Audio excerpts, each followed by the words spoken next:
Hello, আসসালামু আলাইকুম। কি অবস্থা সবার, কেমন আছেন সবাই? আজকে আমরা এইচএসসি রসায়নের প্রথম পত্রের খুবই গুরুত্বপূর্ণ একটা চ্যাপ্টার হইতেছে মৌলের পর্যায়বৃত্ত ধর্ম, এবং সেখানকার একটা খুবই গুরুত্বপূর্ণ একটা টপিক হইতেছে হাইব্রিডাইজেশন বা সংকরায়ন। এটা নিয়ে স্টুডেন্টের মনে অনেক রকমের ভীতি এবং ভয় কাজ করে, অনেকে স্কিপ করে।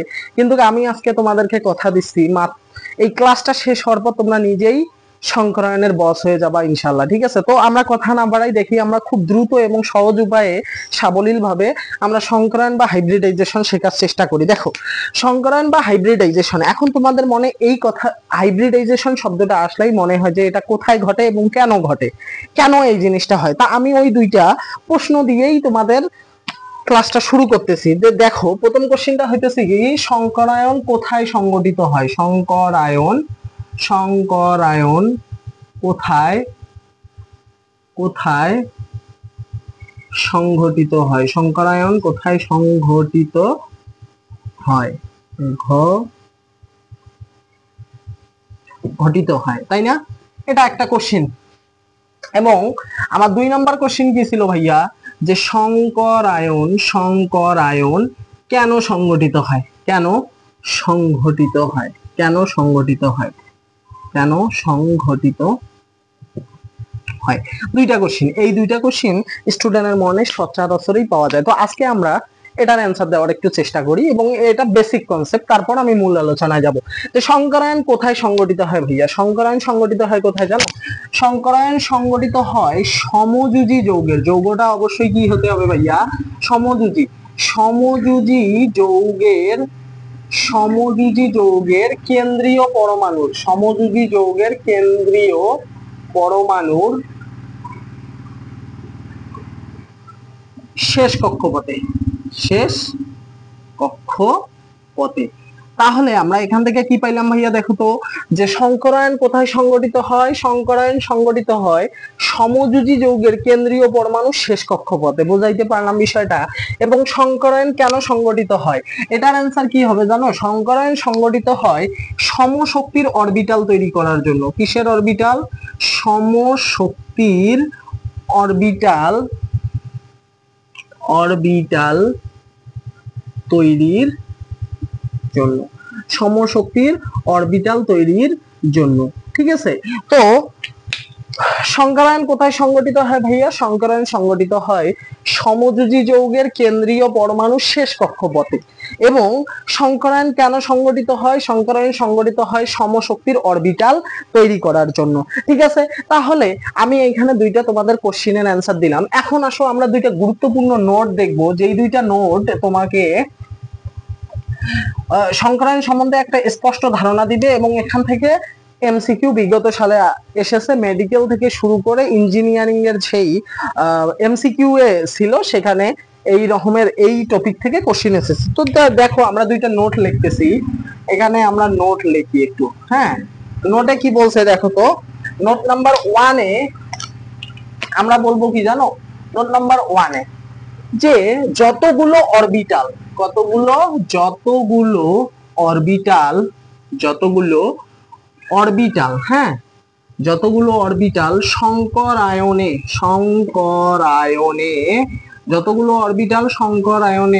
অংশগ্রহণ করবে, অংশগ্রহণ করবে, ঠিক ততগুলো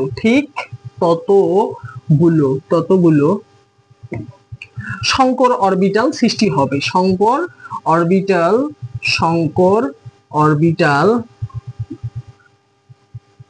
সৃষ্টি হবে। এটা কিন্তু খুবই গুরুত্বপূর্ণ একটা এমসিকিউ, সৃষ্টি হবে। তাহলে আমি ভাইয়া দেখো তো, প্রথম নোটটা কি বললাম, যে যতগুলো অরবিটাল সংকরায়নে অংশগ্রহণ করবে, ঠিক ততগুলো সংকর অরবিটাল তৈরি হবে। ঠিক আছে, বুঝাইতে পারলাম? তাহলে দেখো, আমরা যদি এখানে n সংখ্যক অরবিটাল মিন্স উপশক্তি স্তর, n সংখ্যক উপশক্তি স্তর বা অরবিটাল যদি সংকরায়নে অংশগ্রহণ করে, তাহলে আমরা কি পাবো? ওই n সংখ্যক সংকর অরবিটাল পাবো না। যদি এখন আমি তোমাদেরকে কোশ্চেন করি যে 5টি অরবিটাল সংকরায়নে অংশগ্রহণ করলে ঠিক কতটি সংকর অরবিটাল পাবো ভাইয়া? তাহলে 5টি আমরা সংকর অরবিটাল পাবো। বুঝাইতে পারলাম? আরেকটা বিষয় হইতেছে, 2 নাম্বার টপিক, সংকরায়নে কখনো সিগমা বন্ধন হবে, কখনো পাই বন্ধন হবে না। সংকরায়নে কখনো পাই বন্ধন হবে না, পাই বন্ধন হবে না। অলওয়েজ কি হবে ভাইয়া? তাহলে সব সময় সিগমা বন্ধন গঠিত হবে। সব সময় কোন বন্ধন গঠিত হবে ভাইয়া? সিগমা বন্ধন গঠিত হবে, সিগমা বন্ধন গঠিত হবে, সব সময় সিগমা বন্ধন গঠিত হবে। বুঝাইতে পারলাম? তাহলে এই দুইটা খুবই গুরুত্বপূর্ণ এমসিকিউ এর পরিচয় বহন করতেছে। তাহলে 2 নম্বরে কি বললাম? সংখ্যারায়নে কখনো পাই বন্ধন সৃষ্টি হওয়া সম্ভব না, কিন্তু সিগমা বন্ধন সব সময় সৃষ্টি হবে। বুঝাইতে পারলাম বিষয়টা? তো এতটুকু আমরা যে পড়াশোনা করলাম সেটা হইতেছে বেসিক কনসেপ্ট ক্লাস হইতেছে। অনেকের যে প্রশ্নগুলো থাকে, যে প্রশ্নগুলো স্টুডেন্টদের মনে থাকে, সেগুলো কনফিউশন ক্লিয়ার করলাম। এখন আমরা মেইন টপিকে আসব, যে আমরা খুব ইজিলি কিভাবে আমরা সংখ্যায়নটা নির্ণয় করতে পারবো। আসো দেখি আমরা কিভাবে সংখ্যায়নটা খুব ইজিলি নির্ণয় করতে পারবো। ঠিক আছে, তাহলে সংখ্যায়ন নির্ণয়ের ক্ষেত্রে দেখো, আমি একটা জিনিস লিখবো, তোমরা জাস্ট দেখে যাও। হ্যাঁ, তোমরা জাস্ট দেখে যাও যে আমি এখানে কি লিখতেছি। 5 6 7। হ্যাঁ,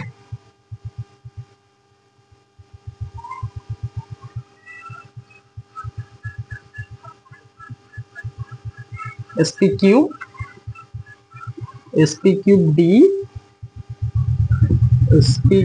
d square sp cube d cube, তাই না ভাইয়া? তাহলে আমি দেখো এখানে একটা চার্ট দিয়ে দিলাম।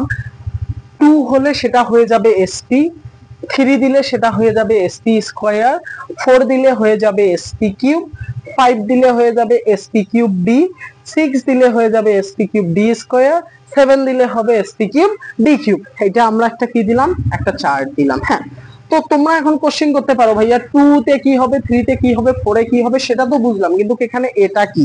এর পরিচয়টা আমি তোমাকে দিচ্ছি। এ হচ্ছে কি জানো? এ হচ্ছে একক কেন্দ্রীয় পরমাণু, একক কেন্দ্রীয় পরমাণু অজৈব, একক কেন্দ্রীয় পরমাণু বিশিষ্ট হবে। হ্যাঁ, একক কেন্দ্রীয় পরমাণু বিশিষ্ট, একক কেন্দ্রীয় পরমাণু বিশিষ্ট অজৈব যৌগের সংকরায়ন, অজৈব যৌগের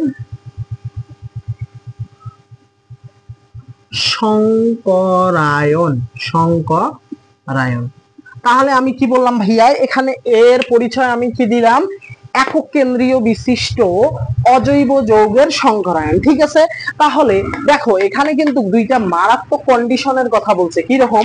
ওই যে পরমাণুটা থাকবে তা হতে হবে এক কেন্দ্রীয় বিশিষ্ট, দ্বিকেন্দ্রীয় ত্রিকেন্দ্রীয় এরকম হওয়া যাবে না, একক কেন্দ্রীয় বিশিষ্ট হতে হবে।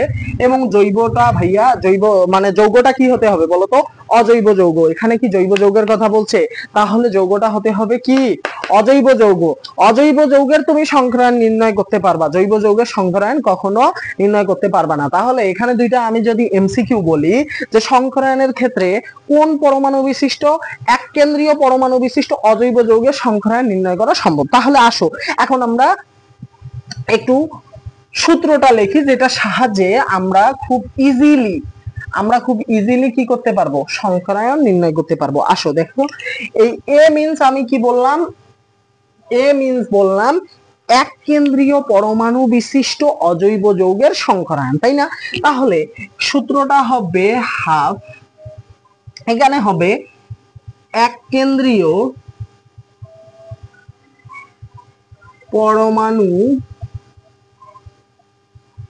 পরমাণুর সর্বশেষ শক্তি স্তরের ইলেকট্রন সংখ্যা, সর্বশেষ শক্তি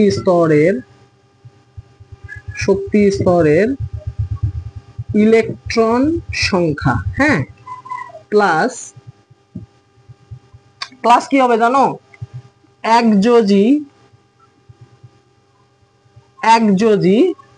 পরমাণুর সংখ্যা, একযোজি পরমাণুর সংখ্যা, হ্যাঁ, মাইনাস হবে ক্যাটায়ন, মাইনাস কি ক্যাটায়ন, ক্যাটায়ন প্লাস হবে অ্যানায়ন, প্লাস কি অ্যানায়ন, প্লাস হবে অ্যানায়ন। তাহলে ভাইয়া বুঝাইতে পারলাম। তাহলে এই এ মিনসে কি, এর পরিচয় আমি দিয়ে দিছি, এ হইতেছে এক কেন্দ্র বিশিষ্ট, এক কেন্দ্র বিশিষ্ট অজৈব যৌগের সংকরায়ন। তাহলে এটা হইতেছে এক কেন্দ্র বিশিষ্ট অজৈব যৌগের সংকরায়ন। তাহলে ওই সংকরায়নটা আমরা কিভাবে নির্ণয় করব ভাইয়া? দেখো, এক কেন্দ্রীয় পরমাণু সর্বশেষ শক্তি স্তরে যে ইলেকট্রন সংখ্যাটা রয়েছে সেটা আমরা এখানে বসাবো। তারপর ওই এক কেন্দ্রীয় পরমাণুর সাথে যে পরমাণুটা যুক্ত থাকবে, একযোজি পরমাণু, একযোজি পরমাণু মিন্স যার যোজ্যতা স্তরে একটা ইলেকট্রন আছে অথবা যার যোজনী এক হবে। তাহলে এখানে দেখো কিছু আমি কি ওয়ার্ড তোমাকে বলি। এখানে বলছে এক কেন্দ্রীয় পরমাণু সর্বশেষ শক্তি স্তরে ইলেকট্রন সংখ্যা, এখানে বলছে একযোজি পরমাণু, তার মানে একক যোজি মানে হইতেছে একযোজি, তার সর্বশেষ শক্তি স্তরে একটা ইলেকট্রন থাকতে হবে অথবা যোজ্যতা যোজনী কত হবে 1 হবে, সেক্ষেত্রে এটা অ্যাপ্লিকেবল হবে। এবং মাইনাস ক্যাটায়ন প্লাস অ্যানায়ন হবে। তাহলে এতটুকু তোমার না জানলেও চলবে, তুমি এটাকে শর্টকাটে নিয়ে আসতে পারো। কিভাবে নিয়ে আসতে পারো? শর্টকাটে নিয়ে আসতে পারো। জানো, এই এক কেন্দ্রীয় পরমাণু বিশিষ্ট এক কেন্দ্রীয় পরমাণু সর্বশেষ শক্তি স্তরের ইলেকট্রন সংখ্যাকে তুমি প্রকাশ করতে পারো ভি দ্বারা, ভি দ্বারা, এবং একযোজি পরমাণুর সংখ্যাকে তুমি প্রকাশ করতে পারো এম দ্বারা, ক্যাটায়নকে তুমি প্রকাশ করতে পারো সি দ্বারা, এবং অ্যানায়নকে তুমি প্রকাশ করতে পারো এ দ্বারা। তাহলে বুঝাইতে পারলাম। তার মানে এই ভি কি নির্দেশ করছে? একটা যৌগের মধ্যে যে কেন্দ্রীয় পরমাণুটা আছে তার সর্বশেষ শক্তি স্তরে কতটা ইলেকট্রন আছে সেটা হচ্ছে ভি এর মান। এম এর মান কি? ওই কেন্দ্রীয় পরমাণুটার সাথে যে মৌলটা বা যে পরমাণুটা যুক্ত আছে সেটার যোজনী যদি এক হয় সেটা আবার কয়টা আছে সেটার সংখ্যা হইতেছে এম, এবং ক্যাটায়ন হচ্ছে ধনাত্মক চার্জ এবং অ্যানায়ন হইতেছে ঋণাত্মক চার্জ। বুঝাইতে পারলাম ভাইয়া? তাহলে এতটুকু ক্লিয়ার।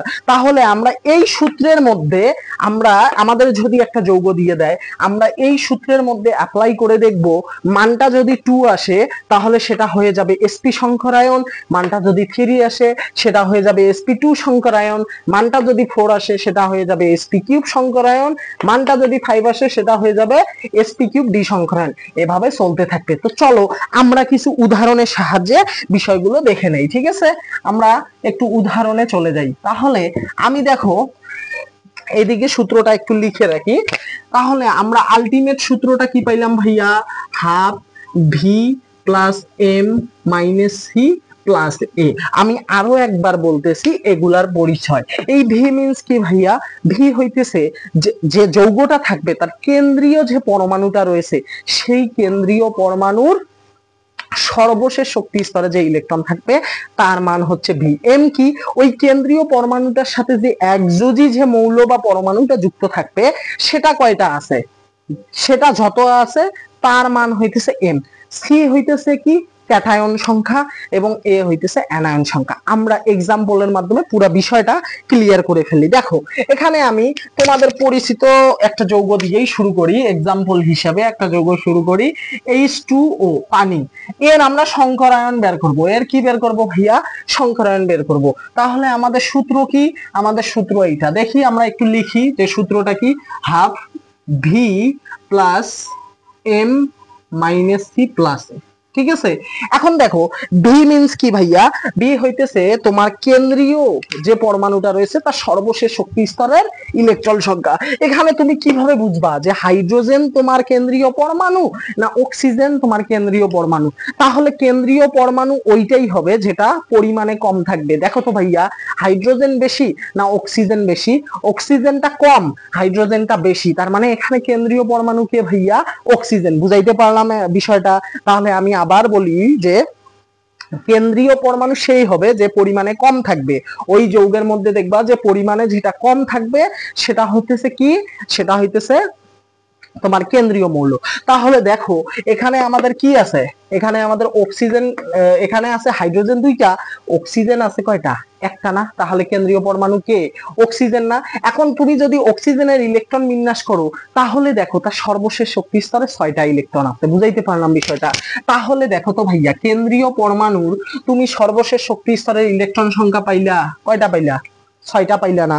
তাহলে দেখো প্লাস, এখন এম কি বলছি, এম বলছি যে ওই কেন্দ্রীয় পরমাণুর সাথে যুক্ত যার যোজনী হবে 1 এমন পরমাণু কয়টা আছে তার সংখ্যাটা এখানে দেখতে হবে। দেখো তো ভাইয়া এখানে হাইড্রোজেন আছে না, হাইড্রোজেনের যোজনী কত, 1 আছে কয়টা, 2টা, তাহলে এখানে দেখো 2টা আছে।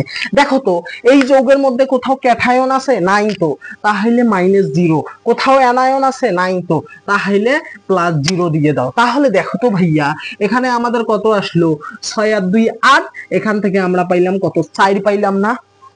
তাহলে দেখো তো 4 কোথায় আছে ভাইয়া, এই যে দেখো 4 হচ্ছে এখানে। তাহলে পানির সংকরায়ন কি ভাইয়া, sp³ না? বুঝাইতে পারলাম বিষয়টা, খুবই ইজি না? জাস্ট কিছু কথা মনে রাখলেই তোমরা এই টপিকের উপর বস হয়ে যেতে পারবা, ঠিক আছে? আসো আমরা আরো কিছু হচ্ছে উদাহরণ দেখে ফেলি, আরো কিছু দেখাই, হ্যাঁ আরো কিছু দেখাবো তোমাদেরকে, দাঁড়াও।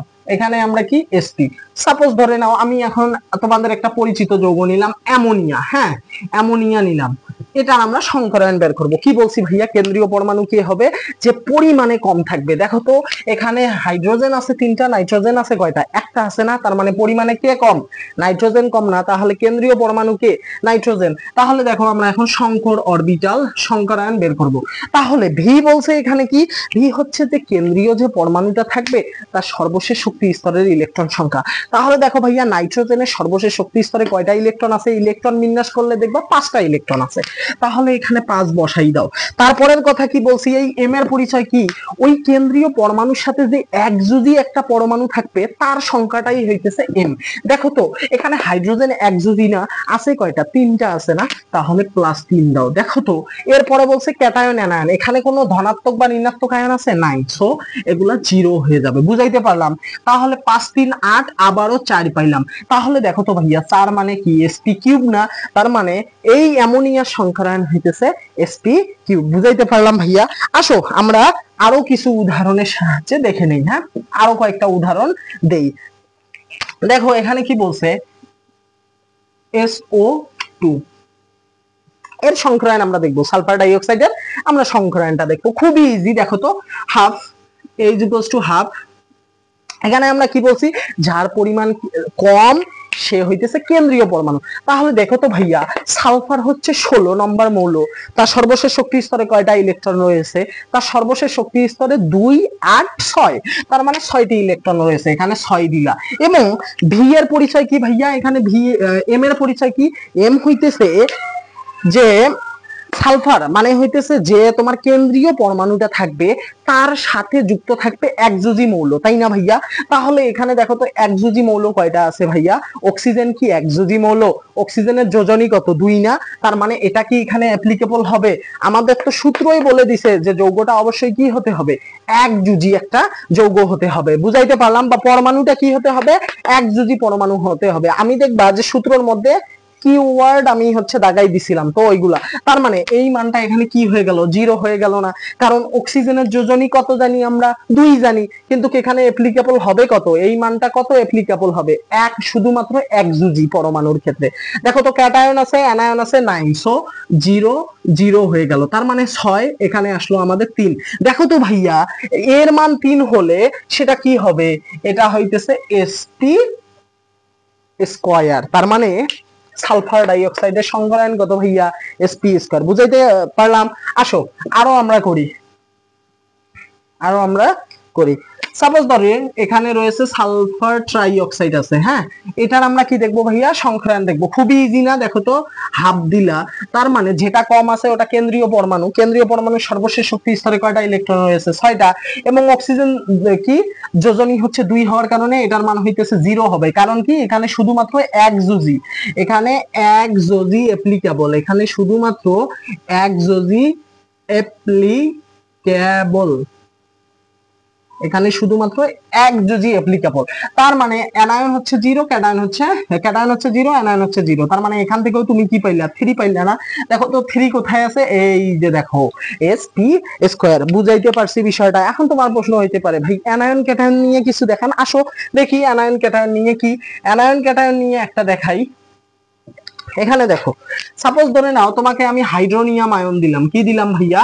হাইড্রোনিয়াম আয়ন দিলাম। এটার আমি কি বের করতে বলছি তোমাকে? সংখ্যায়ন বের করতে বলছি। সূত্র দেখো, হ্যাঁ। তার মানে যেটার পরিমাণ কম সেটা হবে কি আমাদের? সেটা হবে আমাদের কেন্দ্রীয় মৌল। তাহলে কেন্দ্রীয় মৌলের দেখো তো সর্বশেষ শক্তি স্তরে কয়টা ইলেকট্রন রয়েছে? অক্সিজেন 8 না 2 6।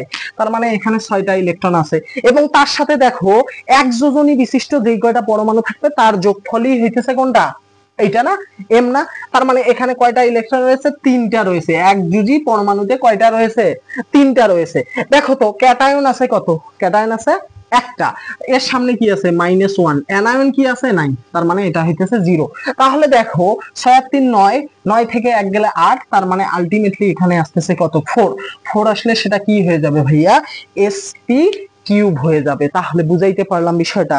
তো জাস্ট এই কয়েকটা, এই জিনিসটা যদি তোমরা বোঝো, এই জিনিসটা যদি তোমরা বোঝো তাহলে তোমাদের কাছে সংখ্যায়ন কিছুই না। বুঝাইতে পারলাম বিষয়টা? তো আমি খুবই ইজি ওয়েতে তোমাদেরকে বোঝানোর চেষ্টা করলাম। আশা করি এই টপিকের উপরে তোমরা বস হয়ে যাবা। শুধুমাত্র লেকচারটা ভালো মতো দেখিও এবং আমি মাঝে মাঝে যেই কথাগুলো বলছি সেগুলো একটু ফোকাস করিও। বুঝাইতে পারলাম বিষয়টা? তো আমি চেষ্টা করছি যে সংখ্যায়নের সাথে আর কোনো সমস্যা না থাকে। অন্তত আমার এই লেকচার দেখার পর সমস্যা না হওয়ারই কথা। আমি আশা করব যে আমার লেকচারে এর মাধ্যমে সংখ্যায়নে তুমি বস হয়ে যাবে। জাস্ট হচ্ছে এখানে আমি যে কিওয়ার্ড গুলা ইউজ করছি সেগুলা তোমরা জাস্ট একটু মনে রাখলেই হবে। তো এই ছিল আমাদের সংখ্যায়ন বিষয় বা হাইব্রিডাইজেশন বিষয় হইতেছে আমাদের কনসেপ্ট বা হইতেছে আমাদের কন্টেন্ট। এখন তোমরা বাড়িতে বসে বসে প্র্যাকটিস করবা বিভিন্ন যৌগ ক্ষেত্রে, দেখবা যে সবকিছু মিলে যাবে। ঠিক আছে? তো ভালো থাকো, সুস্থ থাকো। ভিডিওটা যদি ভালো লাগে তাহলে আমাদের চ্যানেলটা সাবস্ক্রাইব করে দিও এবং বেশি বেশি শেয়ার করিও। আল্লাহ হাফেজ।